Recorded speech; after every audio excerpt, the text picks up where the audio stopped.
Puji Tuhan. Pada saat ini kita akan kembali lagi untuk mengikuti pendalaman Alkitab. Mari kita lakukan pujian Kasih Allah melingkupi kehidupan kita.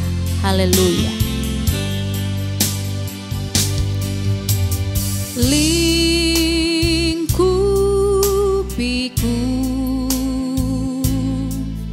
dengan sayapmu,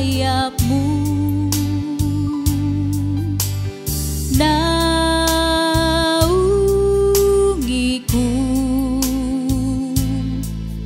dengan kuasa-Mu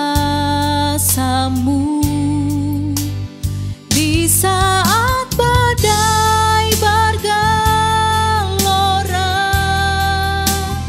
Ku akan terbang bersamamu, Bapa, Kau Raja atas semesta. Ku tenang sebab Kau Allahku. Lingkupiku dengan sayap-Mu, lingkupiku dengan sayap-Mu, naungiku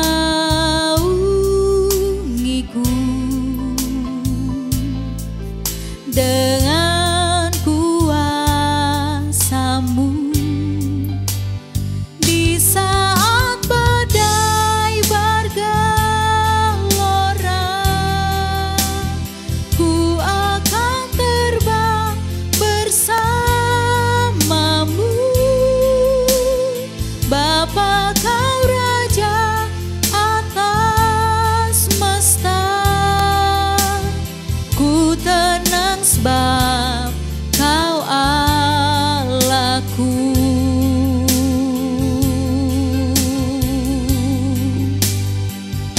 Haleluya. Kami akan tenang bersama dengan-Mu ya Tuhan. Kami akan tenang melewati kehidupan kami hari-hari ini. Sebab itu kami perlu Engkau lewat firman-Mu yang sebentar kami akan pelajari bersama-sama. Karena kami percaya firman Tuhan itu adalah Engkau sendiri yang akan memberikan kami kepastian untuk kami hidup. Yang akan memberikan kami terang-Mu untuk kami dapat lakukan segala sesuatu sesuai dengan kehendak Tuhan. Sebab itu ya Tuhan, pimpin PA ini dari awal sampai akhir, kiranya semua jadi sesuai dengan kehendak Tuhan.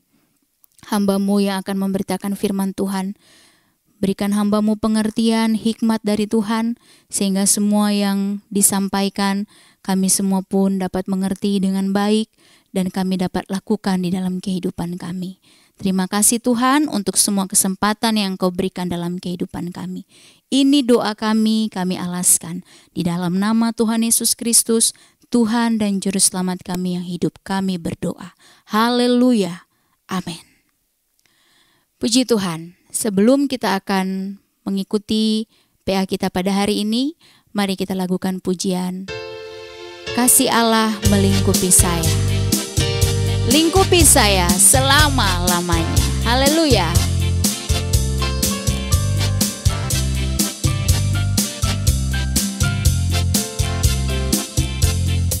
Kasih Allah melingkupi saya. Lingkupi saya selama-lamanya. Dalam kasih-Nya ku tak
Haleluya, puji Tuhan.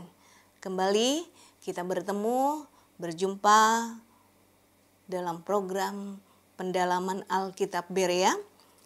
Dan masih di dalam poin yang pertama, tentang kami percaya bahwa Alkitab adalah firman Allah yang diilhamkan oleh Roh Kudus, terdiri dari 66 buku, mulai dari kitab Kejadian sampai kitab Wahyu.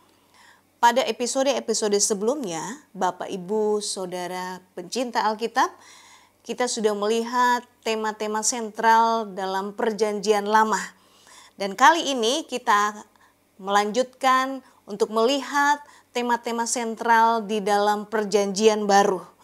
Kalau kemudian kita mempelajari lebih jauh, maka kita dibawa untuk mempercayai Alkitab sebagai firman Allah. Sehingga dari dalam hati kita itu timbul sebuah keyakinan bahwa Alkitab memang difirmankan oleh Allah. Mulai dari kitab Kejadian sampai kitab Wahyu.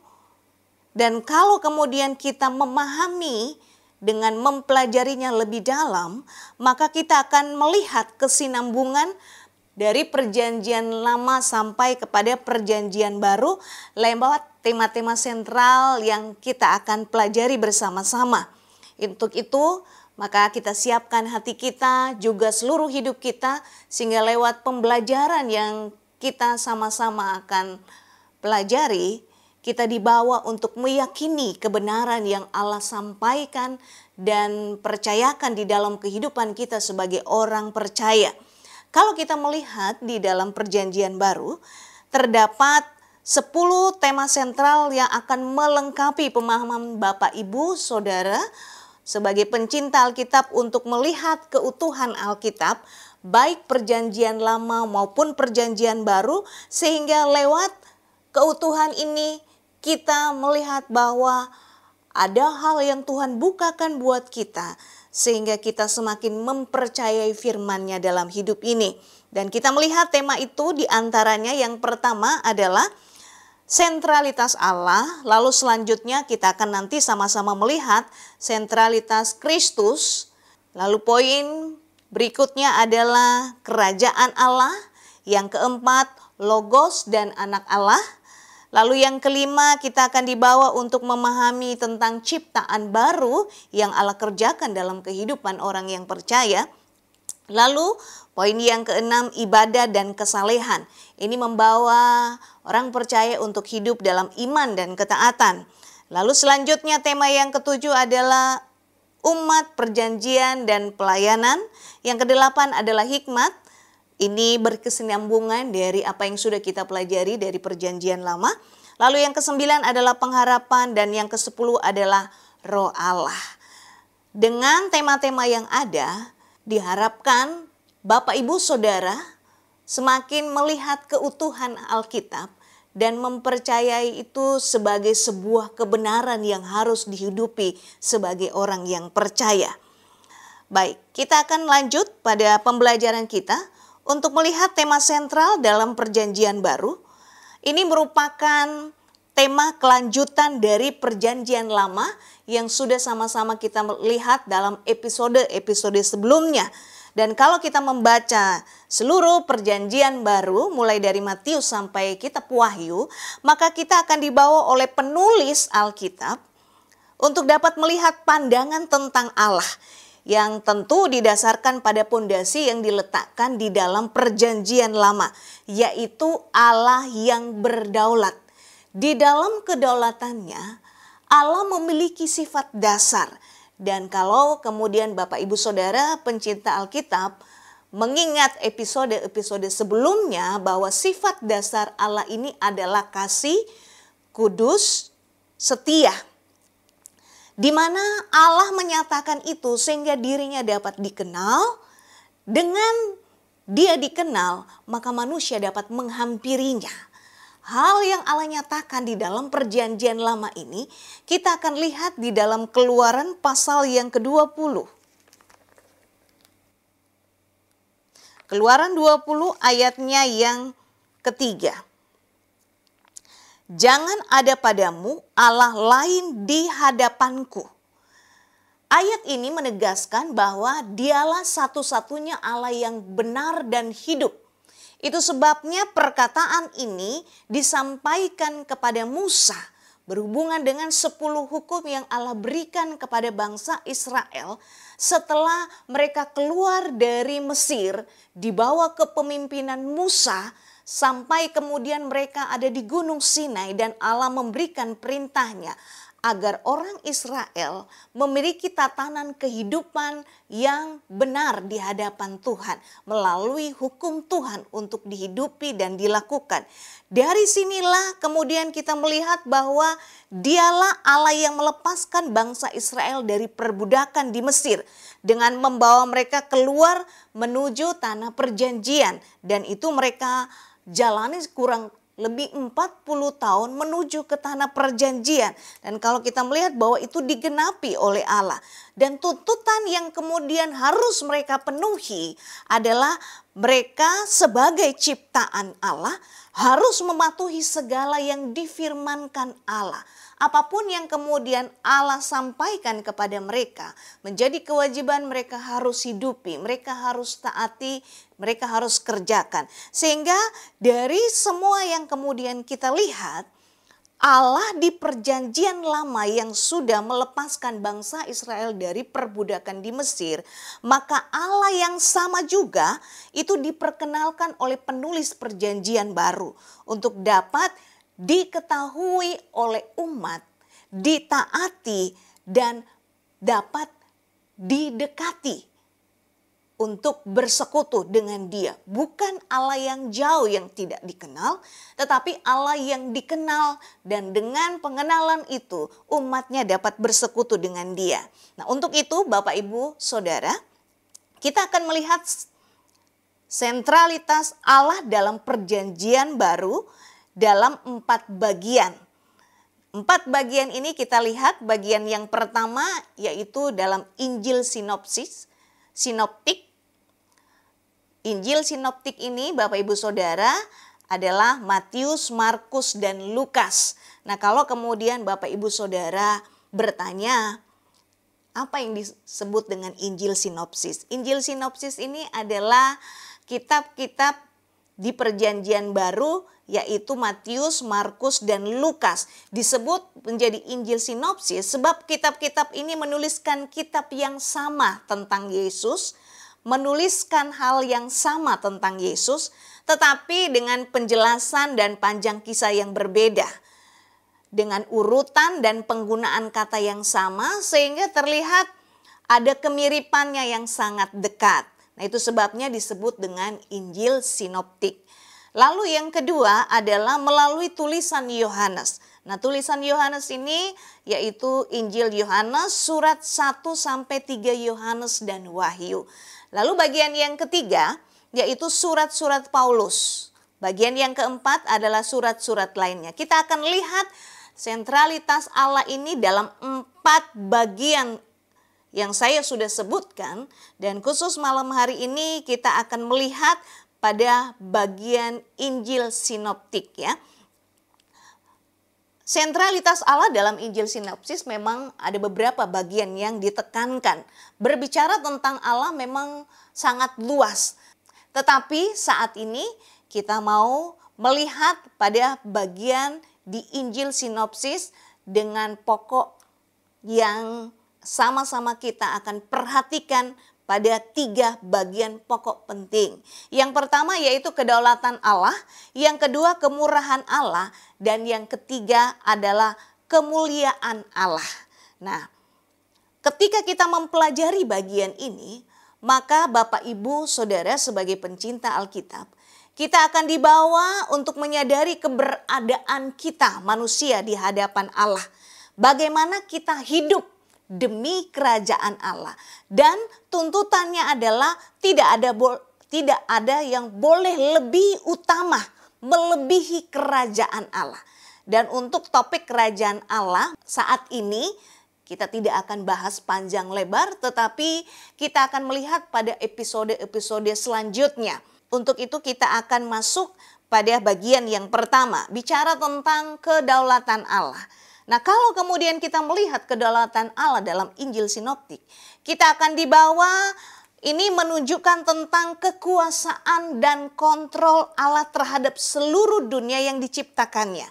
Ingat bahwa dialah Allah yang menciptakan segala sesuatu. Itu kemudian kita bisa lihat dalam pembahasan yang kitab Kejadian tuliskan di dalam Kejadian pasal yang pertama ayat yang pertama. Pada mulanya Allah menciptakan langit dan bumi. Dari ayat ini dan kalau kemudian kita baca di ayat-ayat selanjutnya akan mempertegas bahwa dialah Allah pencipta segala sesuatu. Dia menciptakan segala sesuatu, maka secara otomatis dia memiliki kedaulatan atas semua yang diciptakannya. Kalau kemudian kita memperhatikan, maka sejak awal Allah menciptakan segala sesuatu, termasuk manusia. Allah menciptakan manusia yang pertama, selanjutnya berkembang menjadi sebuah bangsa yang kita kenal dengan bangsa Israel. Bangsa yang kemudian Tuhan bebaskan dari perbudakan. Dan sama-sama tadi kita sudah baca itu di dalam Keluaran pasal yang ke-20. Kita lihat kembali ayat ini, Keluaran 20 ayat yang kedua dan ayat yang ketiga itu memperjelas bahwa dialah Allah yang berkuasa. Akulah Tuhan Allahmu yang membawa engkau keluar dari tanah Mesir, dari tempat perbudakan. Jangan ada padamu Allah lain di hadapanku. Tuntutan yang kemudian harus dipenuhi oleh bangsa Israel sebagai ciptaan yang diciptakan oleh Allah adalah menjadikan dia Allah. Karena dialah yang kemudian membawa mereka keluar dari Mesir, dari tempat perbudakan, dari tempat siksaan, dari penguasa yang memperbudak mereka, dari penguasa yang menekan mereka dan menindas mereka. Tetapi kemudian yang Allah berlakukan adalah bahwa orang-orang Israel atau bangsa Israel harus kemudian memenuhi tuntutan Allah untuk memperoleh tanah warisan yang dijanjikan. Seperti yang sama-sama sudah kita ketahui, tanah warisan ini disebut dengan tanah perjanjian atau tanah Kanaan. Tanah yang subur, yang memberikan kemakmuran, tanah yang sangat diberkati. Tuntutannya terlihat di dalam Ulangan pasal yang ke-6, ayat yang ke-4 sampai ayat yang ke-9. Dengarlah hai orang Israel, Tuhan itu Allah kita, Tuhan itu esa. Kasihilah Tuhan Allahmu dengan segenap hatimu, dan dengan segenap jiwamu, dan dengan segenap kekuatanmu. Apa yang kuperintahkan kepadamu pada hari ini, haruslah engkau perhatikan. Haruslah engkau mengajarkannya berulang-ulang kepada anak-anakmu, dan membicarakannya apabila engkau duduk di rumahmu, apabila engkau sedang dalam perjalanan, apabila engkau berbaring dan apabila engkau bangun. Haruslah juga engkau mengikatnya sebagai tanda pada tanganmu, dan haruslah itu menjadi lambang di dahimu, dan haruslah engkau menuliskannya pada tiang pintu rumahmu dan pada pintu gerbangmu. Tuntutan yang kemudian mereka harus penuhi adalah mengasihi Allah dengan segenap hati, dengan segenap jiwa, dengan segenap kekuatan. Mulai dari diri sendiri. Kemudian di sana dituliskan juga, janganlah kamu juga lupa mengajarkannya. Setelah orang Israel dapat melakukannya buat dirinya sendiri, tuntutan itu dipenuhi, maka dia juga harus mengajarkannya kepada keturunan-keturunan mereka selanjutnya. Dan itu yang Allah inginkan, agar generasi-generasi selanjutnya juga mengenal siapa Allah. Allah yang dikenal oleh generasi awal sampai generasi-generasi selanjutnya itu tetap mengenal Allah yang benar dan hidup yang sudah melepaskan mereka dari tempat perbudakan. Dan Allah yang sama yang kemudian juga diperkenalkan di dalam Injil Sinoptik. Ini terus berkarya dengan menciptakan keturunan-keturunan selanjutnya dari generasi Daud. dengan tujuan untuk menyelamatkan manusia dari perbudakan dosa. Awal Allah membebaskan orang Israel dari perbudakan di Mesir. Di bagian selanjutnya Allah menciptakan kembali generasi-generasi selanjutnya. Untuk apa? Membuat karya pembebasan bagi manusia dari dosa. Dan itu kita lihat di dalam diri Yesus Kristus. Matius pasal yang pertama, ayat yang pertama, dengan jelas di sana dikatakan, inilah silsilah Yesus Kristus anak Daud, anak Abraham. Ini sangat penting untuk kemudian menjelaskan tentang keberadaan Yesus, bahwa Yesus adalah keturunan dari Daud. Daud adalah bagian dari bangsa Israel. Dan ini menggenapi semua apa yang kemudian Allah kerjakan dalam karya penyelamatannya. Sehingga manusia dapat memahami Allah dalam perjanjian lama adalah Allah yang sama yang juga diperkenalkan untuk umatnya ketahui. Dengan lebih tegas di sana dikatakan itu lebih dikenal, Dia mengutus anaknya yaitu Yesus Kristus. Untuk apa? Membebaskan manusia dari dosa. Nah, dari hal ini maka kita memahami kedaulatan Allah. Dan kedaulatan ini kita lihat dalam dua hal, Bapak Ibu Saudara. Yang pertama, ini berkaitan dengan kerajaan Allah. Dan ini tentu kalau kemudian Bapak Ibu Saudara masih mengingat tentang materi yang membahas pengharapan, di sana kemudian kita memahami bahwa pengharapan orang Israel adalah pengharapan akan kerajaan mesianik. Dan ini terus disuarakan sampai di perjanjian baru. Sebab di perjanjian baru kemudian penggenapannya terjadi. Yesus hadir.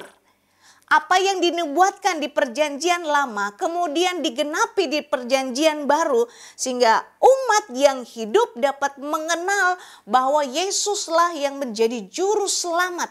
Kerajaan mesianik itu kemudian menjadi sesuatu yang nyata. Kehadiran seorang penyelamat yang akan membebaskan manusia dari hukuman dosa.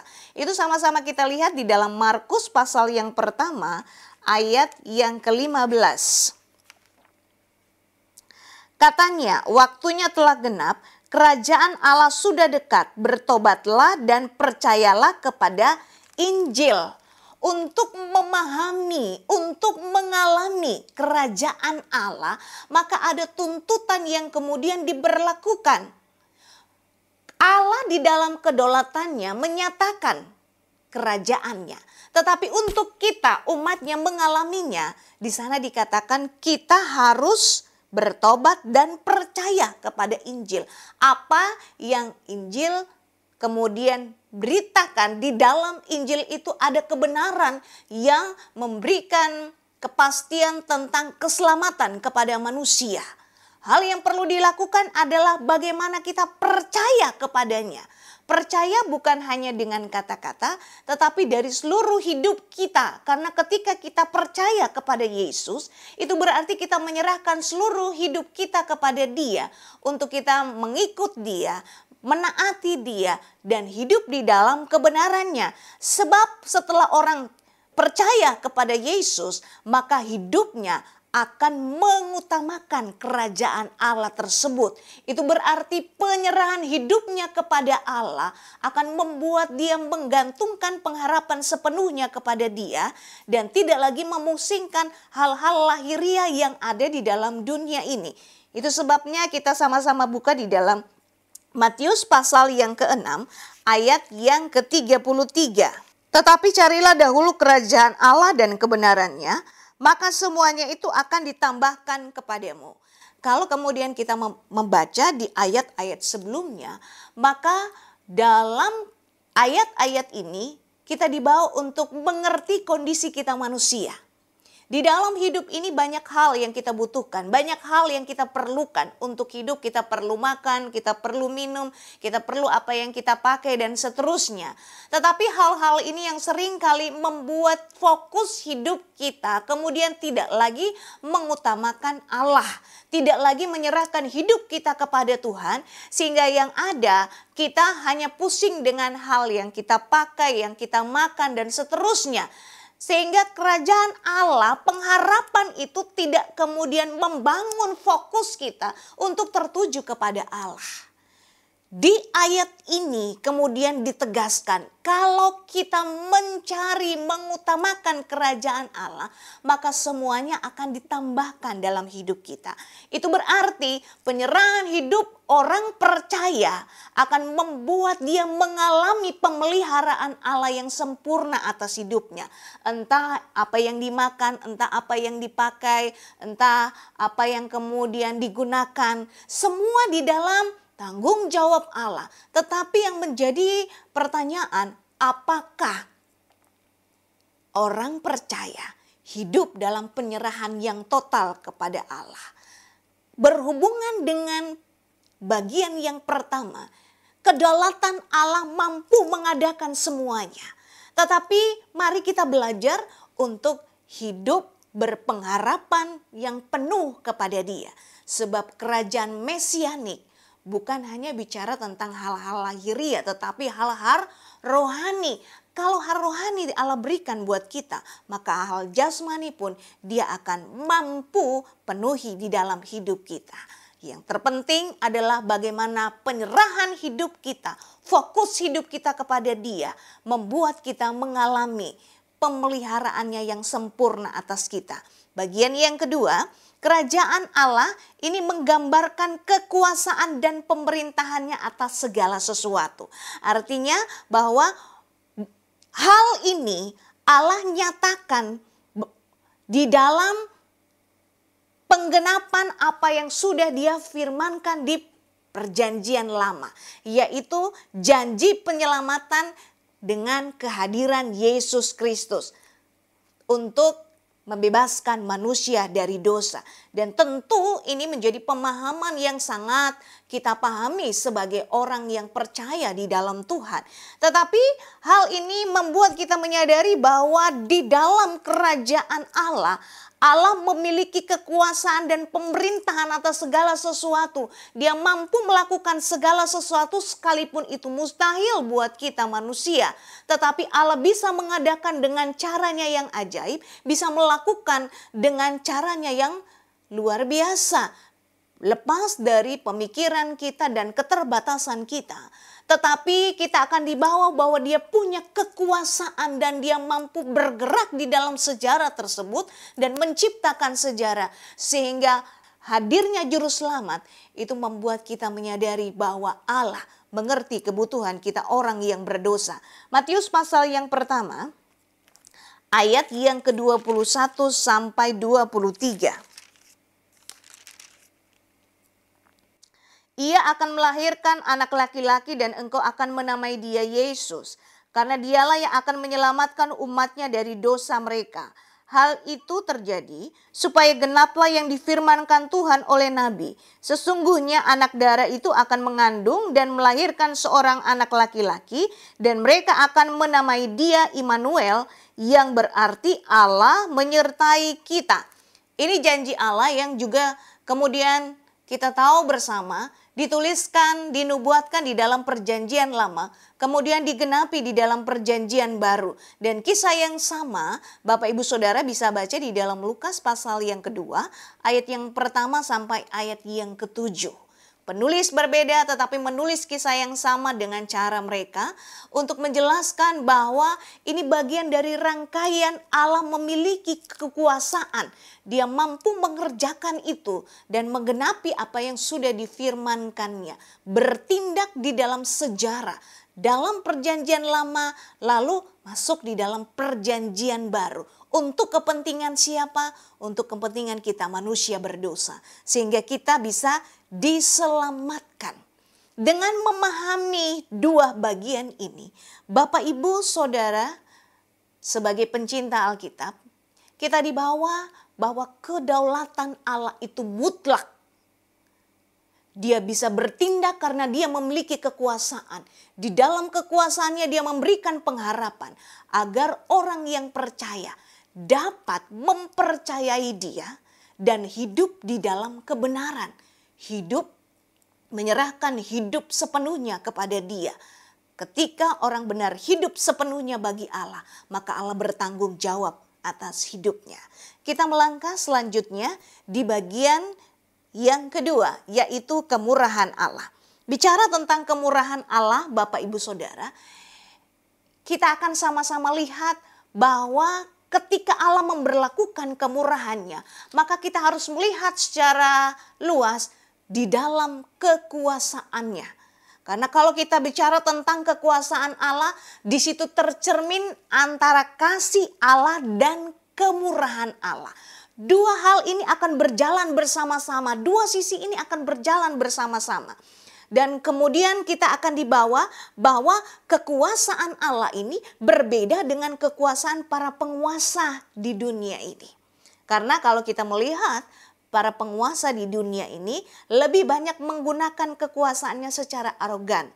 Sedangkan kalau kita membaca dari Injil sinoptik ini, kita akan dibawa bahwa Allah itu penuh dengan kemurahan, tetapi juga dia penuh dengan kekudusan.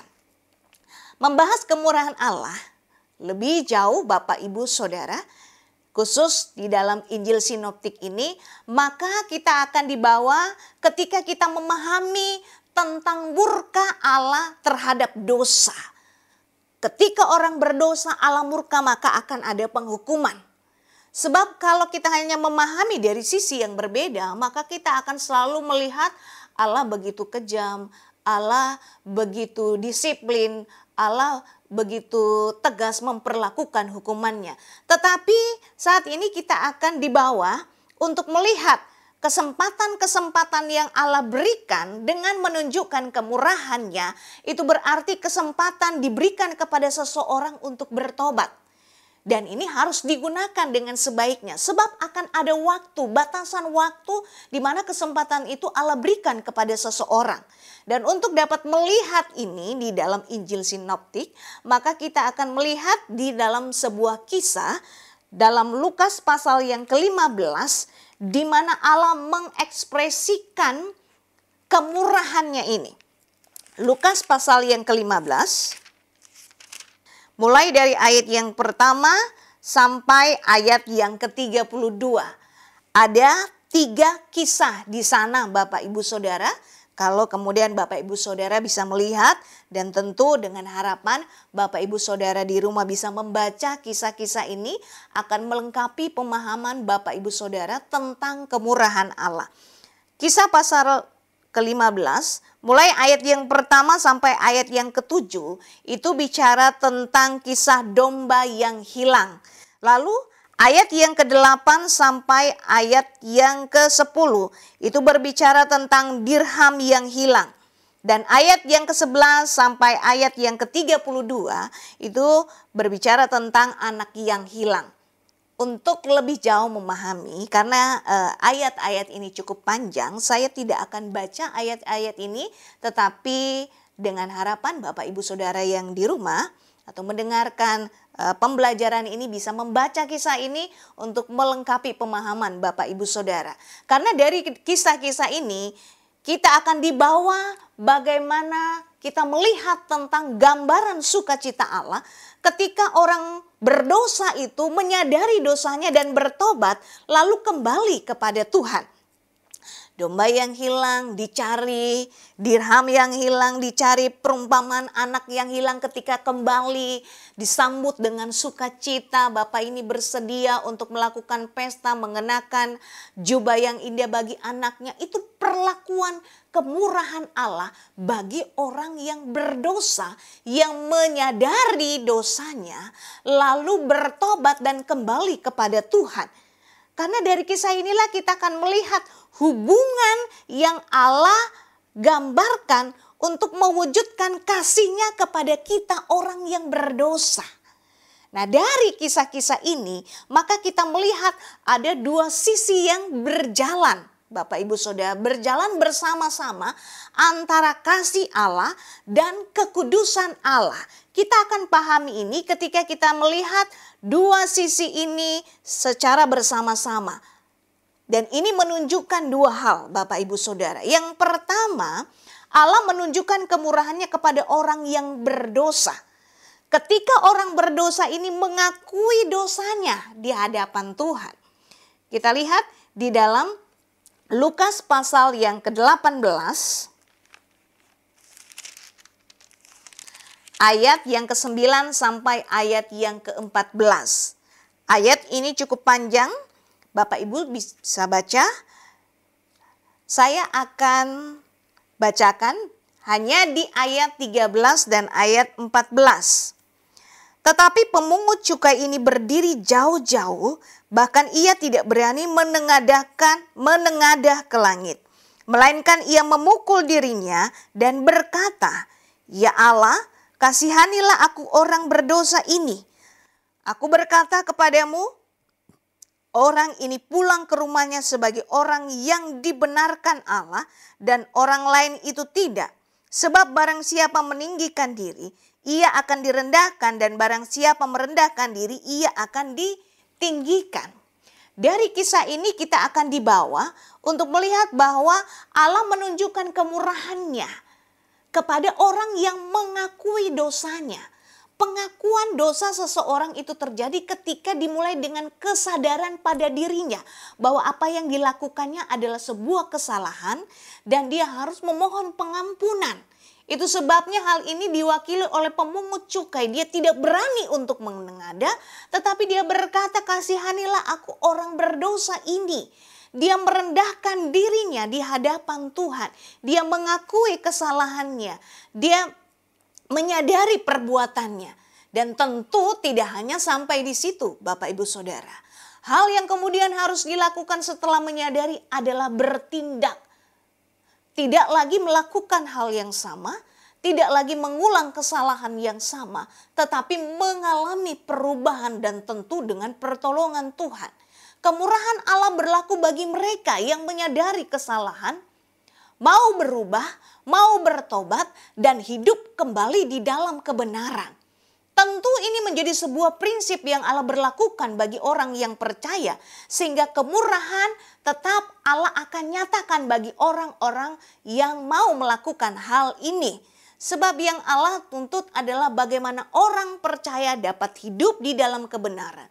Tetapi ketika orang percaya kemudian jatuh ke dalam pencobaan, lalu melakukan dosa, Allah tetap memberikan kemurahan sampai batas waktu tertentu, dan itu bicara tentang waktu yang Allah berikan kepada seseorang, dan tentu ini ada batasannya Bapak Ibu Saudara. Dan ini juga bukan berarti ketika kita diampuni kita bisa berbuat dosa lagi, kita bisa berbuat dosa lagi. Ingat bahwa ketika Allah memberlakukan kemurahannya, itu waktu untuk seseorang mengalami pertobatan dan hidup kembali di dalam kebenaran. Karena pertobatan itu adalah saat di mana seseorang menyadari dosanya. Setelah menyadari, dia bertindak untuk kembali dan tidak lagi mengulang kesalahan yang sama. Dan disinilah terjadi perubahan. Dan ini yang kemudian Allah inginkan. Kemurahan tetap berlaku bagi orang-orang yang demikian. Tetapi kita melihat pada bagian yang kedua, bagian yang selanjutnya adalah orang-orang yang menolak. Ini bagian yang berbeda, Bapak Ibu Saudara. Orang-orang yang menolak menundukkan dirinya kepada Allah itu akan menghadapi penghukuman yang terakhir. Memang tidak Tuhan langsung hukum, tetapi ada waktunya. Dan kisah ini kita lihat di dalam Lukas pasal yang ke-10. Lukas pasal yang ke-10, kita mundur.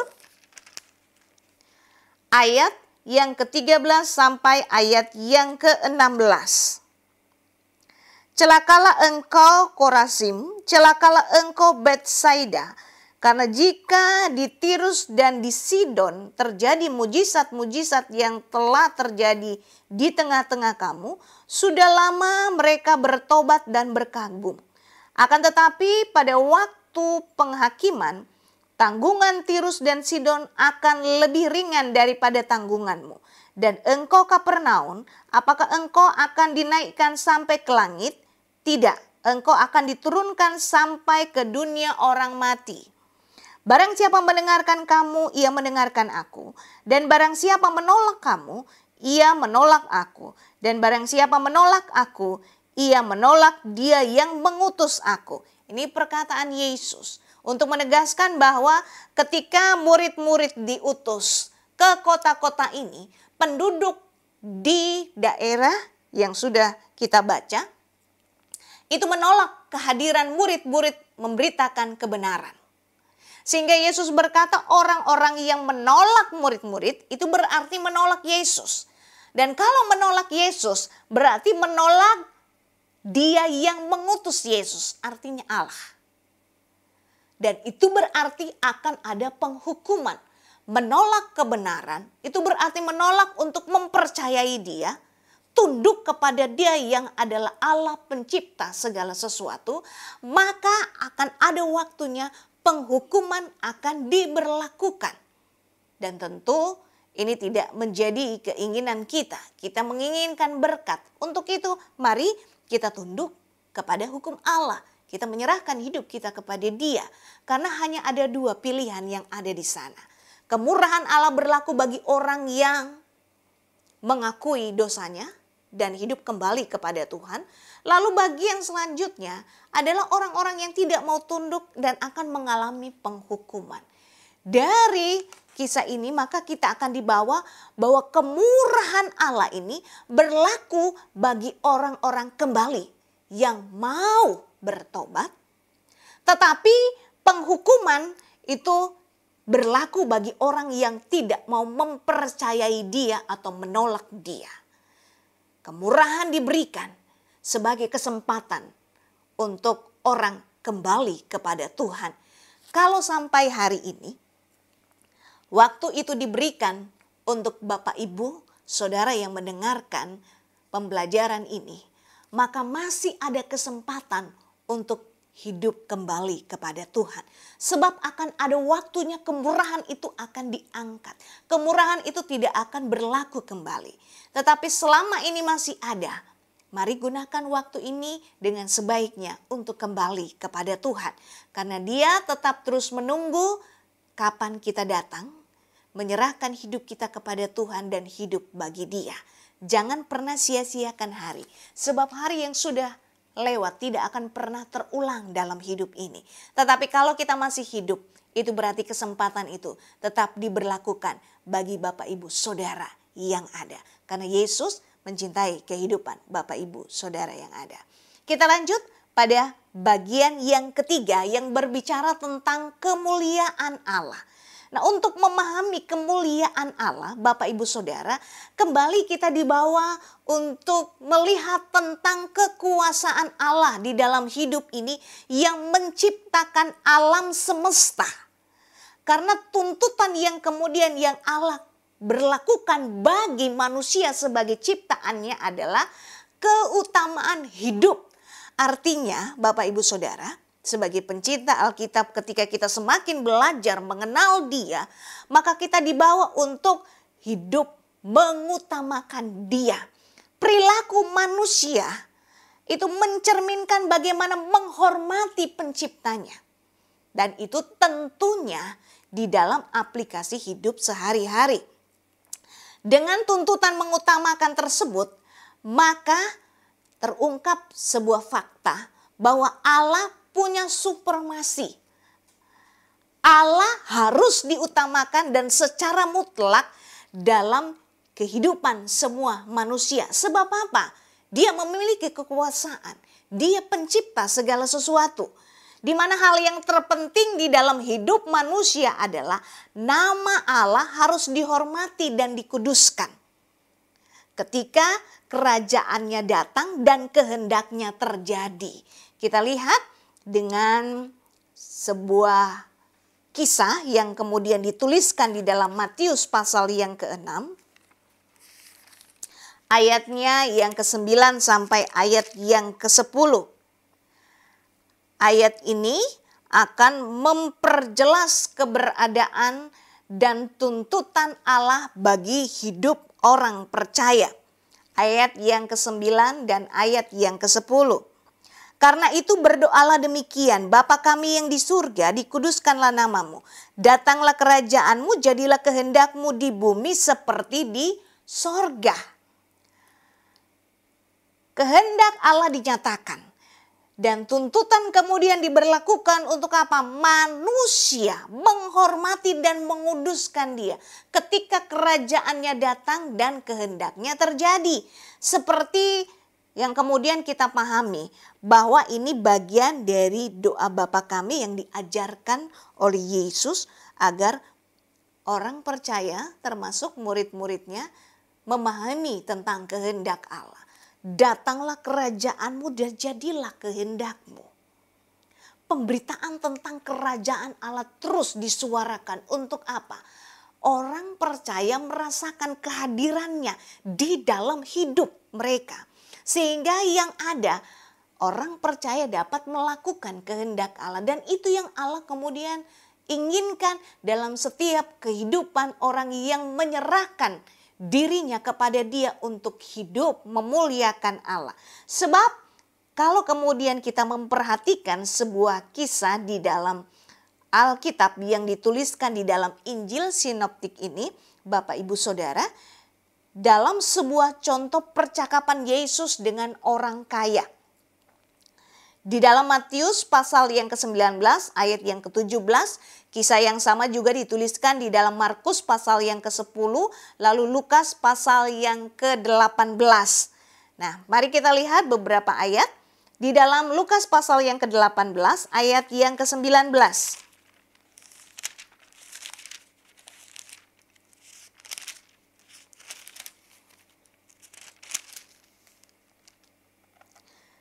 Jawab Yesus, "Mengapa kau katakan aku baik? Tak seorang pun yang baik selain daripada Allah saja." Ketika orang kaya yang dikatakan dituliskan di sini ingin masuk kerajaan sorga, dia datang kepada Yesus dan dia bercakap-cakap dengan Yesus. Yang kemudian dia tanyakan kepada Yesus, bagaimana dia mau bisa masuk dalam kerajaan sorga. Dan dia mengatakan bahwa Yesus adalah guru yang baik. Yesus kemudian menjawab, "Mengapa kau katakan aku baik? Tak seorang pun yang baik selain daripada Allah saja." Yesus ingin menunjukkan bahwa ketika orang kaya yang dituliskan di dalam Alkitab ini melakukan percakapan itu, Yesus ingin bawa hidupnya untuk fokus. Bukan hanya pada rutinitas keagamaan yang dia bisa lakukan. Tetapi yang kemudian dibawa, yang kemudian ditonjolkan di dalam kisah ini adalah tuntutan Allah bagaimana manusia mengasihi Allah dengan seluruh keberadaannya, seluruh kekuatannya sebagai perintah yang paling utama. Bukan hanya berhubungan dengan rutinitas keagamaan yang dilakukan sebagai sesuatu yang wajib, tetapi hatinya tidak kemudian tertuju kepada Allah. Allah tahu sampai kedalaman hati orang yang melakukannya. Itu sebabnya yang kemudian Allah tuntut adalah totalitas kehidupan seseorang untuk mengasihi Dia. Mengasihi Allah yang benar. Bukan hanya dari perkataannya, bukan hanya dari rutinitas keagamaannya, tetapi dari totalitas hidupnya yang kemudian memuliakan Allah. Tentu dari pikirannya, karena apa yang kita pikirkan itulah yang kemudian kita katakan, apa yang kita katakan itulah yang kemudian kita juga akan lakukan di dalam hidup ini. Itu sebabnya dari kisah ini yang Allah kemudian ingin orang percaya atau umat Tuhan kerjakan buat dia, lakukan di dalam pengiringan kepada dia adalah hidup totalitas bagi Allah dengan menunjukkan kemurnian hati. Bahwa sungguh-sungguh seseorang mengasihi Allah. Mengasihi Allah tentu dengan sukarela. Melakukan, menaati semua perintah Tuhan.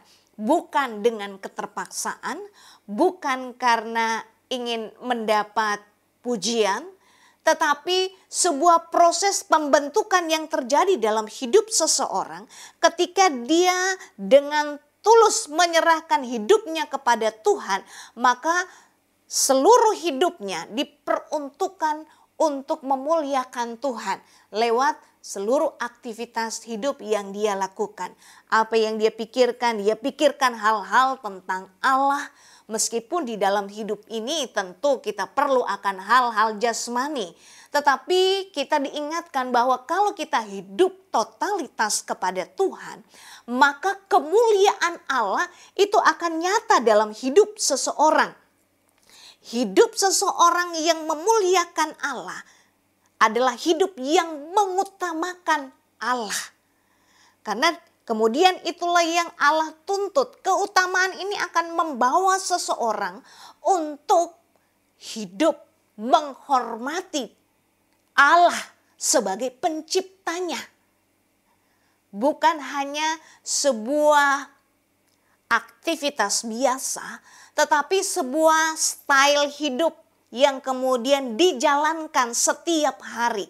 Entah yang dipikirkan, yang dikatakan, yang diperbuat, semuanya itu memuliakan Allah.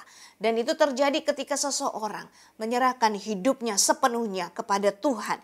Dari kisah tentang orang kaya ini, kita dibawa untuk mengalami kemuliaan Tuhan. Maka kita harus hidup total bagi Allah. Karena dengan hidup total bagi Allah, kita menghormati Dia sebagai pencipta kita yang berkuasa sepenuhnya atas hidup kita, sehingga kita dibawa mengalami perubahan-perubahan melalui proses yang Dia kerjakan, sehingga kehidupan kita hidup bagi Dia untuk kemuliaan namanya. Nah, kalau kemudian kita melihat, kita pahami dari apa yang kemudian kita pelajari saat ini, kita akan memahami bahwa sentralitas Allah dalam Injil sinopsis akan membuat kita mengalami kedaulatan Allah, bahwa Dialah pencipta, Dia yang berhak atas hidup kita kalau kita mempercayakan diri kita kepada Dia dan kita hidup di dalam kehendak-Nya. Kemurahan Allah dapat kita alami karena Dialah Allah yang penuh kasih tetapi juga kudus. Di dalam kasih-Nya Dia tetap menegakkan kekudusan. Kalau kita salah, maka kita harus kembali kepada Tuhan. Kita harus bertobat untuk mengalami kembali karya Allah di dalam hidup kita. Tetapi orang yang tidak mau bertobat, orang yang tidak mempercayai Allah akan mendapat hukuman. Dan kemuliaan Allah akan dialami oleh umatnya ketika umatnya hidup total bagi Allah, menyerahkan diri sepenuhnya, bukan hanya sekedar perkataan, bukan hanya sekedar pengakuan, tetapi totalitas hidup kita serahkan kepada Tuhan. Karena ketika kita mempercayai Allah di dalam hidup ini, Bapak Ibu Saudara, sebagai pencinta Alkitab, maka itu berarti kita menyerahkan hidup kita sepenuhnya bagi Allah. Dia yang akan bekerja, Dia yang akan membentuk kita untuk tetap hidup di dalam jalannya, untuk tetap menaati Dia. Sehingga totalitas hidup kita akan alami bersama dengan Tuhan. Dan ketika hal itu terjadi, kita dapat berdiri di hadapan Tuhan sebagai umat ketebusannya, sebagai alat untuk memberitakan kebenarannya. Dan itu berarti hidup kita menjadi saksi dan menjadi berkat bagi sesama. Memahami kebenaran ini, maka Bapak Ibu Saudara yang ada sebagai pencinta Alkitab, semakin kita belajar, maka tuntutan itu pun semakin kita pahami untuk kita hidupi, kita lakukan sebagai umat pilihan Allah. Hiduplah dengan penyerahan kepada Dia dan totalitas hidup kita membuat kita menyenangkan hati Tuhan, membuat kita memuliakan Tuhan di sepanjang hidup kita. Hal-hal yang kita takutkan, yang kita cemaskan, ingat ketika kita hidup bagi Allah, ketika kita mempercayakan hidup kita bagi Dia, maka Dia akan memelihara kita. Dia akan bertanggung jawab atas hidup kita. Puji Tuhan. Kita hanya sampai di poin yang pertama untuk melihat sentralitas Allah. Dan untuk poin 2 sampai yang keempat, kita akan masuk pada episode selanjutnya di waktu yang akan datang. Tuhan Yesus memberkati. Mari kita berdoa.